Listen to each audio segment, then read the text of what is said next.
안녕하세요.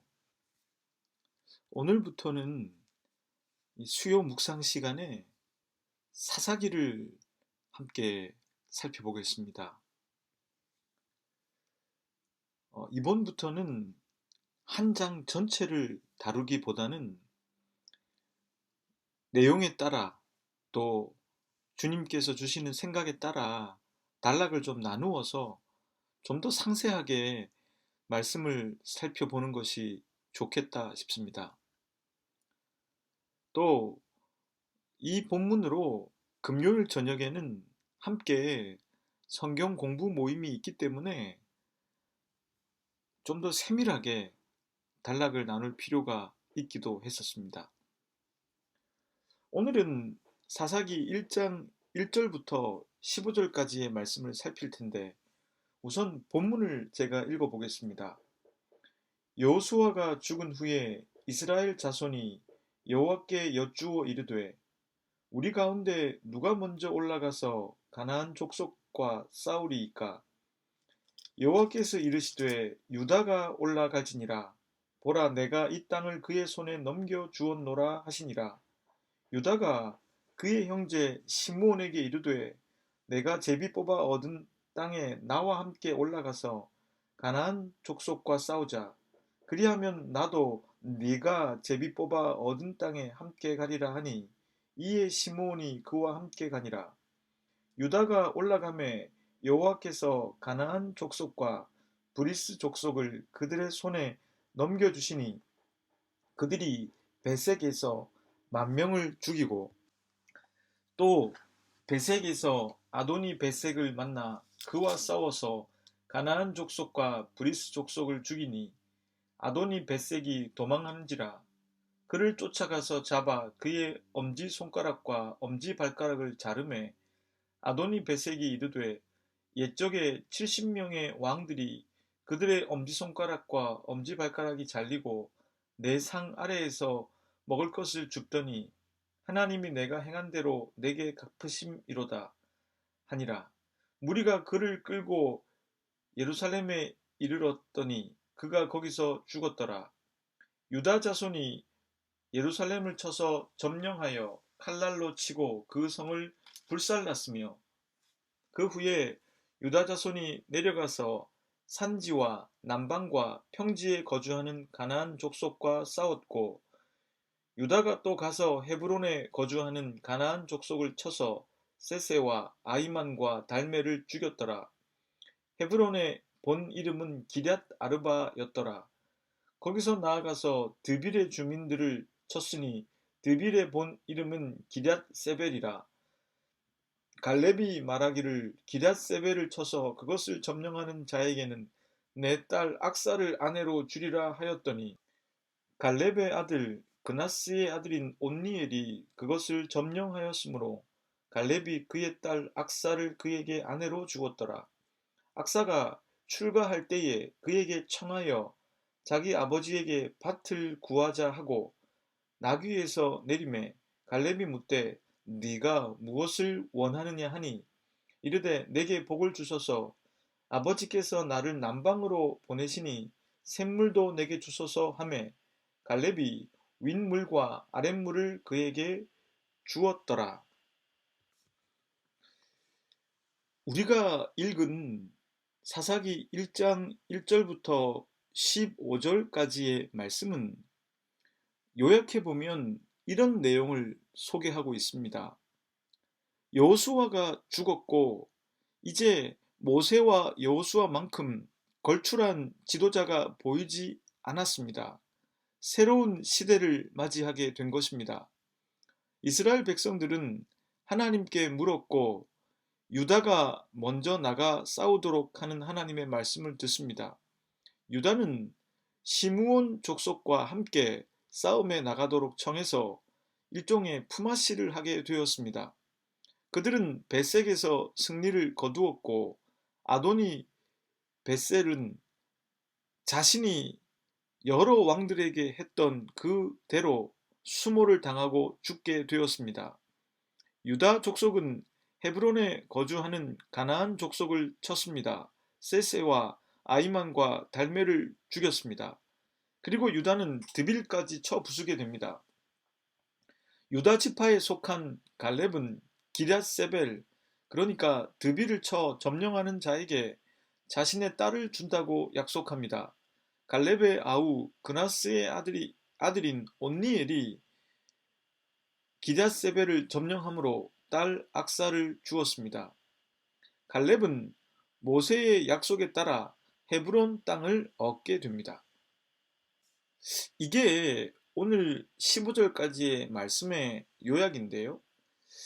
우선 이 사사기 말씀에 대한 생각을 해보기 전에 사사기의 시대적 배경과 큰 주제들을 좀 알고 가면 좋겠습니다. 사사기의 시대적 배경은 여호수아의 뒷이야기입니다. 그러니까 가나안 땅으로 이주한 직후부터 왕정이 시작되기 전까지의 그 시대적 배경이라는 것이죠. 여호수아가 죽은 시기는 기원전 1390년경으로 봅니다. 그리고 왕정이 시작된 시기는 기원전 1050년경으로 봅니다. 그러니까 약 340년 정도의 시간, 그 시간 동안에 어떤 일이 있었는가를 다루고 있는 책이라고 볼 수 있습니다. 이게 시대적인 배경이라면 또 이스라엘 주변에 있었던 그런 적들의 상황을 또 이해할 필요가 있습니다. 이스라엘이 가나안 땅에 정복 전쟁을 통해 정착하고 보니 그 주변에는 여러 적들이 가득했습니다. 동쪽으로는 약탈을 일삼는 베두인족이 있고 또 모압과 암몬 사람들은 영토 확장을 꾀하고 있었습니다. 서쪽으로는 우세한 전력을 가진 블레셋이 있었습니다. 사사기는 이러한 배경 속에서 두 가지의 큰 주제를 말하고 있습니다. 첫째는 하나님과 이스라엘이 맺은 언약이 신명기에 나오는데 이것의 핵심은 다른 신을 섬기지 말라는 계명이었습니다. 그러니까 사사기라고 하는 성경은 그 신명기에 언약한 그 내용을 구체적으로 실제적으로 이스라엘이 지키고 있는가에 대한 그 역사의 기록이라고 말할 수 있습니다. 그래서 혹자는 사사기를 신명기 역사서라고 부르기도 합니다. 하나님이 아브라함에게 주신 약속이 이루어져 이제 가나안 땅에 정착하게 되었고 그들이 거기서 지켜야 할 계명을 주신 그 하나님의 계명을 따라 이스라엘이 하나님을 섬기며 살아가느냐 아니냐, 그것은 단순히 하나님을 아는 것이 아니라 실제적으로 하나님과 함께 살아가고 있느냐 하는 실제성의 문제가 되는 것입니다. 이것은 끊임없이 우리 삶에 찾아오는 유혹 속에서 저와 여러분들이 하나님을 실제의 내 삶에 놓고 있느냐의 문제와도 연관된다고 할 수 있겠습니다. 둘째는 그런 상황들 속에서 그런 실제적인 신앙의 부딪혀옴 가운데 이스라엘 백성들이 고난을 겪을 때 하나님이 주신 사사들에 대한 이야기입니다. 이 사사라고 하는 말의 의미는 두 가지가 있는데 첫째는 이스라엘이 어려움에 처했을 때 하나님의 영에 의해서 억압하는 자들로부터 해방하는 지도자라고 하는 뜻입니다. 둘째는 사사는 재판관이라는 의미가 있습니다. 모세와 여호수아 다음에 걸출한 지도자가 없었던 이스라엘은 그 지도자가 없는 가운데 어떤 모습이어야 했는지를 우리가 볼 수 있을 것이고 하나님은 그때 또 사사들을 통해서 그들을 이끌었다는 것을 볼 수 있다는 것입니다. 그러면 이렇게 큰 두 가지의 주제를 지니고 있는 이 사사기 안으로 들어가 보겠습니다. 오늘 사사기 1장 1절에서 15절을 통해 저는 여러분들과 두 가지의 생각을 나눠보고자 합니다. 첫째는 이스라엘 백성들이 새로운 시대를 맞이했다는 것입니다. 본문 1절 말씀입니다. 여호수아가 죽은 후에 이스라엘 자손이 여호와께 여쭈어 이르되 우리 가운데 누가 먼저 올라가서 가나안 족속과 싸우리이까? 우리가 여호수아서를 통해서 살핀 대로 지금까지는 모세, 여호수아로 이어지는 걸출한 지도자가 있었습니다. 근데 본문 1절을 통해서 보면 이제는 그런 시대가 아님을 알 수 있습니다. 하나님께 묻는 주체가 변경되었다는 것을 확인할 수 있습니다. 왕정이 시작되기까지 약 340여 년의 역사를 다룬 이 사사기는 그 시작점에서 배경을 보여주고 있는 것입니다. 특정한 지도자가 하나님께 여쭌 게 아니라 이스라엘 자손이 하나님께 기도했습니다. 그 기도의 내용은 각 지파에게 분배된 그 땅을 어떻게 차지해야 하겠는가 하는 질문인 것입니다. 땅은 분배되었는데 그 땅을 차지하기 위해서 어떻게 행동해야 하는가에 대해서 묻고 있는 것입니다. 이미 여호수아의 정복 전쟁을 통해 가나안 땅의 주요 거점은 이제 이스라엘이 차지한 상태였습니다. 또한 땅 또한 각 지파에게 분배된 상태였습니다. 이제 남은 문제는 각 지파가 나아가서 각자에게 분배된 땅 안에 있는 가나안 족속을 완전히 몰아내는 일이 남아 있었습니다. 여기서 주목해야 할 부분은 그 일을 해 나감에 있어서 걸출한 지도자가 아니라 이스라엘 자손이 여호와께 물었다는 점입니다. 그것은 사사기의 저자가 어쩌면 의도적으로 여호수아와 같은 탁월한 지도자가 없었다는 걸 밝히기 위함일 수도 있을 것입니다. 공동번역은 이스라엘 자손을 이스라엘 백성이라고 옮겼습니다. 같은 맥락인 것이죠. 모세의 뒤를 이은 여호수아의 죽음은 이제 새로운 시대를, 새로운 전기를 맞이하게 한 것입니다. 한 매듭이 끝이 나고 새로운 단계로 접어들고 있는 것입니다. 그것은 사사시대의 배경을 설명하기 위해서 의도적으로 쓴 것일 가능성이 높습니다. 저는 이 말씀에서 우리나라의 교회를 생각해 보게 되었습니다. 그동안 우리나라 교회에는 모세와 여호수아와 같은 걸출한 영적 지도자들이 있었습니다. 영적 거목들이 많았습니다. 그리고 그분들이 많은 영향력을 주었습니다. 그런데 이제 그분들은 은퇴하거나 하나님의 부름을 받아 이 땅에 계시지 않습니다. 그리고 그분들이 떠난 교회가 시끄럽거나 혼란을 겪는다는 소식을 듣곤 합니다. 저는 그런 상황 속에서 우리가 또다시 그런 걸출한 카리스마를 지닌 영적 지도자가 나오길 바라는 것이 아니라 사사기 1장 1절의 말씀처럼 새로운 시대를 맞이하고 준비해야 한다고 생각합니다. 새로운 모습의 교회를 해 나가는 사람들, 자신을 내세우지 않고 오직 말씀의 씨앗을 뿌리는 사람들, 작지만 본질에 집중하는 사람들, 이렇게 큰 교회나 걸출한 지도자가 아니라 유명하진 않지만 말씀대로 살아가는 교회와 개개인의 사람들이 필요한 시대라고 생각합니다. 본문 2절과 3절을 통해서 우리는 그런 내용들을 더욱 확인하게 됩니다. 2절과 3절 말씀을 공동 번역으로 읽겠습니다. 유다 지파가 올라가거라. 내가 이 땅을 그들의 손에 붙인다.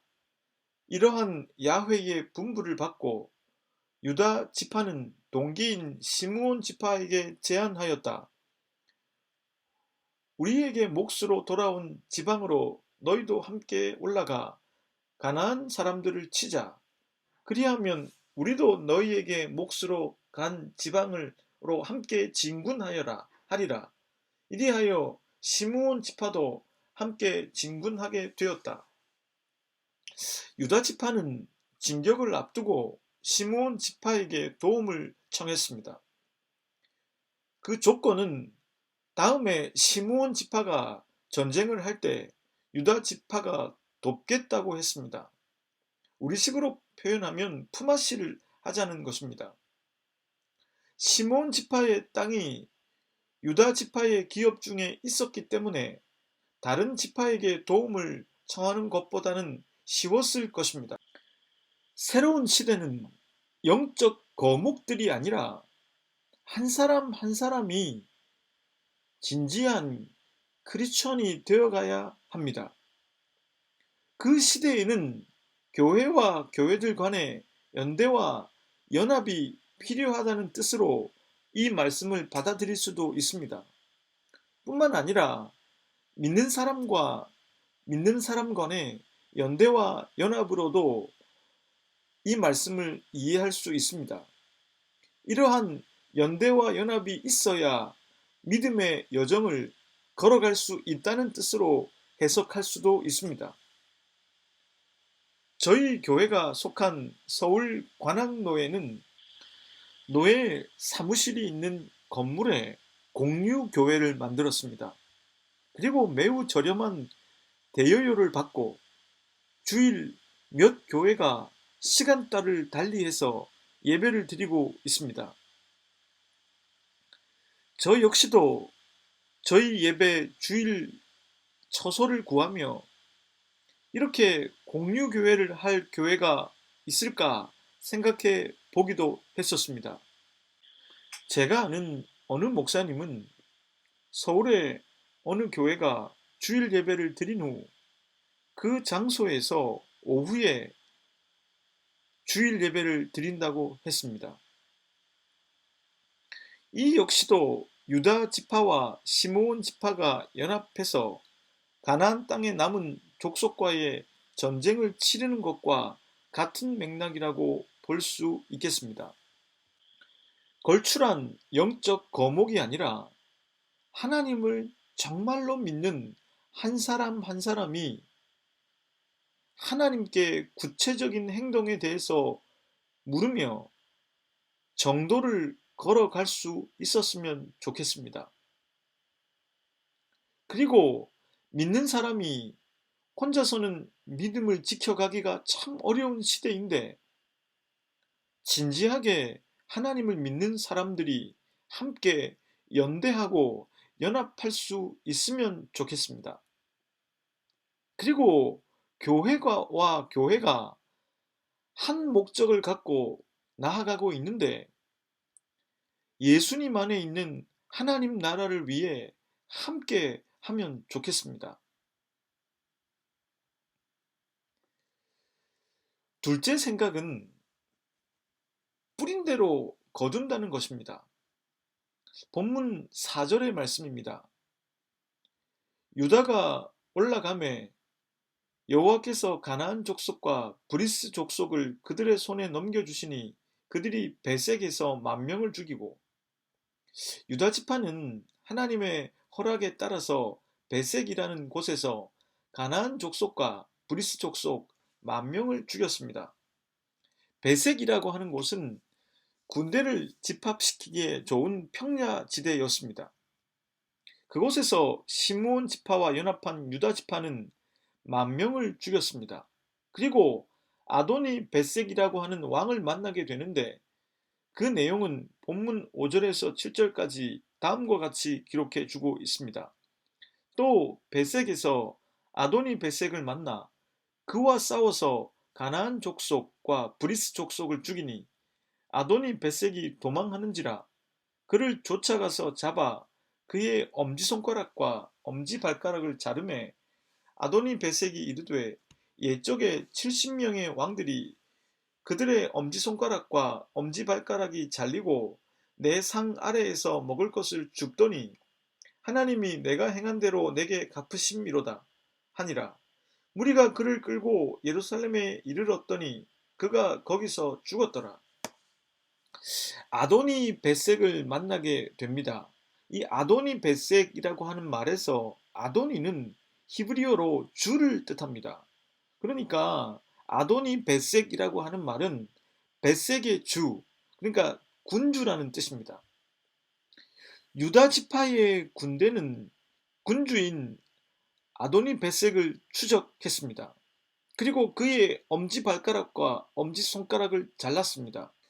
엄지손가락을 자름은 그로 하여금 더 이상 손에 무기를 들 수 없게 함이었고, 엄지발가락을 자름은 전장에서 더 이상 빠르게 달리지 못하도록 하기 위함이었습니다. 또한 군주로서의 채통과 능력을 완전히 상실하게 만들어 버린 행위였습니다. 그런데 성경은 아도니 벳색이 그렇게 했던 것임을 밝힙니다. 무려 70명의 왕들에게 아도니 벳색은 그렇게 했습니다. 아마도 이것은 자신이 정복한 지역의 왕들의 엄지손가락과 엄지발가락을 잘라 모욕을 주며 더 이상 전쟁에 나오지 못하게 하고 보복을 하지 못하게 완전히 꿇어 엎드리게 만든 행위였을 것입니다. 그가 70명의 왕들에게 그렇게 했다는 것은 단시간에 그렇게 한 것이 아니라 지속적으로 그러한 행위를 해왔다는 뜻일 것입니다. 그리고 어쩌면 그것을 즐겼을 수도 있다는 의미일 수도 있습니다. 아도니 벳색은 심지어 그렇게 수족을 자른 왕들이 자신의 상 아래에서 부스러기를 먹도록 하는 치욕을 겪게 했습니다. 아도니 벳색은 그 일을 자신이 당하고서야 스스로 이렇게 고백합니다. 하나님께서 내가 행한 대로 내게 갚으시는구나. 아도니 벳색은 자신의 잘못을 처절하게 깨달았을 것입니다. 뿌린 대로 거두게 하시는 하나님의 공평한 정의를 깨닫게 된 것입니다. 일국의 왕들을 전투력을 상실하게 하고 전장에서 무력화시키는 것을 넘어서서 자신의 상 아래에서 떨어지는 부스러기를 먹게까지 하는 모욕까지 주었는데 하나님께서는 그것을 공평하게 판단하는 분이시라는 걸 그가 깨달았다는 것입니다. 아도니 벳색은 하나님의 공평한 정의 앞에서 자신을 성찰하고 있는 것입니다. 우리가 하나님 앞에서 정도를 걸어갈 수 있는 것은 하나님께서 정의를 행하시되 공평하게 행하시는 분이심을 믿기 때문입니다. 믿는 자든 믿지 않는 자든 유력한 자든 무력한 자든 없이 살든 이시 살든 그 사람이 행한 대로 갚으시는 하나님의 정의를 우리가 알기 때문입니다. 하나님을 두려워할 줄 아는 것입니다. 이것은 단순히 무서워한다는 차원이 아닙니다. 그보다 더 깊은 차원에서 그분의 운행하심을 인정하고 그분의 섭리 속에 담겨 있는 그분의 지혜를 믿기 때문입니다. 그것이야말로 나의 삶을 안전하게 지킬 수 있는 장치임을 믿기 때문입니다. 누군가를 괴롭게 하는 것이 괴롭지 않다는 것은 공평한 정의를 행하시는 하나님을 모르거나 안다 해도 믿지 않기 때문일 것입니다. 차별 없이 당신의 정의를 행하시는 하나님을 안다면 그리고 그분을 믿는다면 남을 괴롭게 할 수 없을 것입니다. 왜냐하면 그것에 대한 책임을 하나님께서 나에게 엄중하게 물어오실 것이기 때문입니다. 제임스 패커가 쓴 하나님을 아는 지식이란 책은 신론에 대해서, 그러니까 하나님에 대해서 다루는 책입니다. 그것에 보면 하나님의 여러 속성 가운데 분명히 존재하지만 사람들이 받아들이길 꺼려하는 속성이 있는데, 그것이 심판자 하나님이라고 지적했습니다. 그 책의 일부분을 인용해서 읽어보겠습니다. 당신은 하나님의 심판을 믿는가? 이 말은 당신이 우리의 심판자 역할을 하시는 하나님을 믿느냐는 뜻이다. 많은 사람들이 그렇게 믿지 않는 것 같다. 그런 사람들에게 하나님을 아버지요, 친구요, 돕는 자시며 우리의 모든 연약함과 어리석음과 죄에도 불구하고 우리를 사랑하시는 분이라고 말하면 그들의 얼굴은 밝아진다. 당신은 즉시 그들과 의기투합하게 된다. 하지만 하나님을 심판자라고 말해보라. 그들은 눈살을 찌푸리고 고개를 흔든다. 우리가 성경을 통해서 만나는 하나님의 속성 가운데 엄연히 존재하는 것이 바로 심판하시는 하나님이십니다. 선악과를 범한 아담과 하와는 낙원을 쫓겨나는 심판을 당했습니다. 하나님과의 약속을 배반한 이스라엘은 바벨론 포로기라고 하는 심판을 겪었습니다. 사사기에서도 여러 번 나오겠지만 약속을 배반한 이스라엘 백성들은 주변의 나라들에 의해서 끊임없는 고초를 겪게 됩니다. 하나님은 이스라엘이, 아니 우리들이 행하는 은밀한 일도 다 알고 계시는 분이십니다. 하나님은 그 문제를 지혜롭게 처리하시는 분이십니다. 하나님은 그 문제를 심판하실 수 있는 공정한 재판장이십니다. 하나님은 그 심판을 행할 권세를 지닌 분이십니다. 하나님을 아는 지식이 더해지면 더해질수록 우리의 삶은 실제적으로 변하게 됩니다. 우리들은 하나님을 알면 알수록 더욱더 정도를 걸어갈 수 있게 됩니다. 아도니 베색도 자신의 잘못을 알고 있었을 것입니다. 그리고 자신이 심판을 당하고 보니 그제서야 그것이 하나님께서 하신 일임을 인정하게 된 것입니다. 이 역시 하나님의 심판이 가진 지혜와 그 안에 숨어 있는 사랑을 엿볼 수 있는 부분이 아니겠습니까? 함께 기도하겠습니다. 하나님, 사랑하는 우리나라의 교회들이 걸출한 영적 리더에 의해서 이만큼 부흥해 왔던 것은 사실입니다. 허나 이제는 사사기의 말씀처럼 새로운 시대로 접어들고 있는 게 아닌가 생각해 보게 됩니다. 이제는 걸출한 영적 리더를 기다리는 것이 아니라 믿는 사람들 하나하나가 하나님 안에서 정도를 걸어가게 해 주십시오. 그리고 교회들은 서로 연대하고 연합하게 해 주십시오. 그래서 험난한 영적 여정을 기쁨으로 함께 해 나가게 도와주십시오. 하나님은 뿌린 대로 거두게 하시는 분이십니다. 심판자 하나님을 알고 믿기에 우리들은 또 정도를 걸어갈 수 있습니다. 사랑하는 교우들이 심판하시는 하나님 속에 있는 당신의 지혜와 당신의 사랑을 발견할 수 있게 해 주십시오. 남은 이 주간도 고된 삶 속에서 하나님을 아는 것만큼 주시는 행복을 누리게 해 주십시오. 예수 그리스도의 이름으로 기도합니다. 아멘.